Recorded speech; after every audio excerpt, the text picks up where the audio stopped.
Michael Kopech was awesome this weekend, and Bobby Miller is getting the call. Let's break it down on Fantasy Baseball today in 5.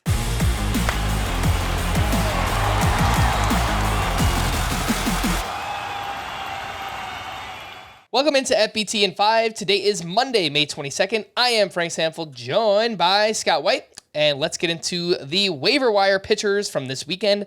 Michael Kopech had his best start of the year by far. 8 shutout innings, 1 hit, 0 walks, 10 strikeouts up against the Royals.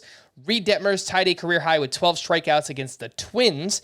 James Paxton has put together 2 strong starts since being activated by the Red Sox. He was at the Padres, 6 innings, 1 run, 5 strikeouts there. And Jared Shuster had the best start of his young career up against the Mariners, 6 innings, 1 run, 7 strikeouts. Scott, how would you rank that group? Shuster, Paxton, Detmers, and Michael Kopech. I'm going to put Paxton number 1 here. I think Paxton, it's only been 2 starts, obviously, but the biggest question he's left us with in those 2 starts is, okay, how long can he hold up? How long before the next injury for James Paxton? Because that's, of course, been the problem for him in recent years, barely pitching at all. As far as the pitching goes, he's looked great. He's averaged 96 on his fastball each of those 2 starts. The last season, he averaged 96 on his fastball, talking way back in 2016. So, and obviously he's getting the results to back it up. So I'm very encouraged by what Paxton's doing, and I think you need to trust in him for however long it lasts. Reid Detmers is another one who I think has a lot of upside, at least. The swinging strikes have been there all year. The strikeouts have been there all year. Only once has he gone the minimum 6 innings for a quality start. That's been the biggest knock on him. But he seems like he has the least to overcome to emerge as a fantasy mainstay. So Paxton, Detmers. I'll go Kopech third. The biggest thing holding him back is poor control.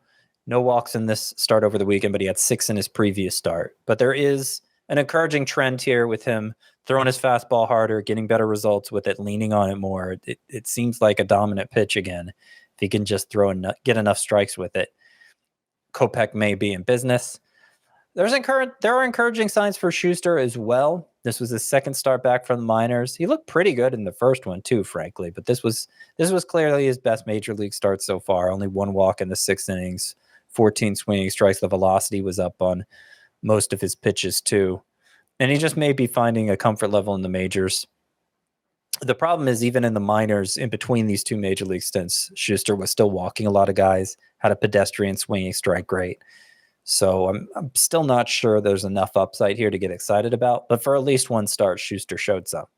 All right, not only is Gavin Stone starting on Monday for the Dodgers, but fellow top prospect Bobby Miller will start on Tuesday. Dustin May went on the IL earlier last week, and Julio Urias went on the IL this weekend with a hamstring injury. So that's why we get the kids getting called up by the Dodgers. Scott, who would you rather have between those 2, Gavin Stone or Bobby Miller? Well, I'll preface this by saying I don't want either that much. They're exciting prospects. I had them both ranked pretty high in my preseason top 100, but we already saw Stone in the majors once. He actually debuted the same day Brandon Pfaadt did. And between the 2, he had the more discouraging start, I thought. His changeup's supposed to be a world beater. He got 1 swinging strike with it, even though he featured it a lot. Maybe it was nerves or whatever that was keeping it from living up to its potential. I don't know, but I was discouraged enough that I'm not particularly excited to jump on Gavin Stone here now in his return. Bobby Miller, he had a 5.65 ERA in his 4 starts at AAA this year, and that was after having a 4.25 ERA between Double and AAA last year. This year, he hasn't even been getting strikeouts in the 4 starts there. Last year, at least, had a good strikeout rate. His most recent start at AAA Oklahoma was good, 6 strong innings. But even then, it was a low swinging strike rate. And I'm just... we're not used to seeing the Dodgers have their hand forced like this with their prospects. Usually they can take their sweet time with them. I'm just not sure Bobby Miller's ready for this. And so, Bryce Miller's numbers were terrible before being called up too, and it turned out fine. Maybe the same could happen for Bobby Miller, but as things stand right now, it's not a high priority for me picking him up.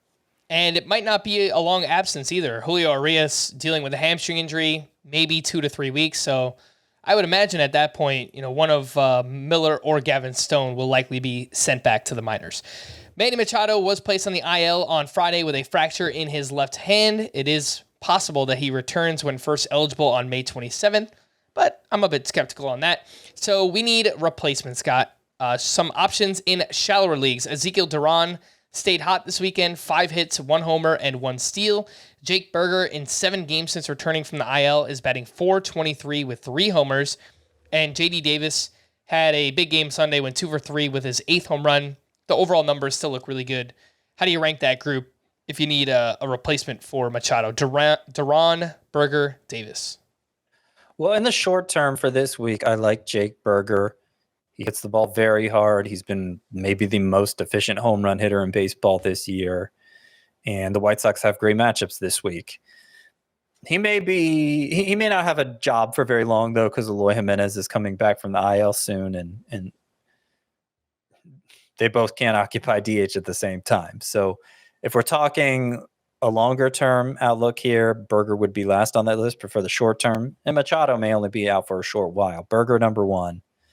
And then I'll go Duran and J.D. Davis, the next 2 after him. All right. For more extensive fantasy baseball coverage, listen to the Fantasy Baseball Today podcast on Spotify, Apple Podcasts, the Audacy app, or anywhere else podcasts are found. Thanks for listening to Fantasy Baseball Today in 5, and we'll be back again tomorrow. Bye-bye.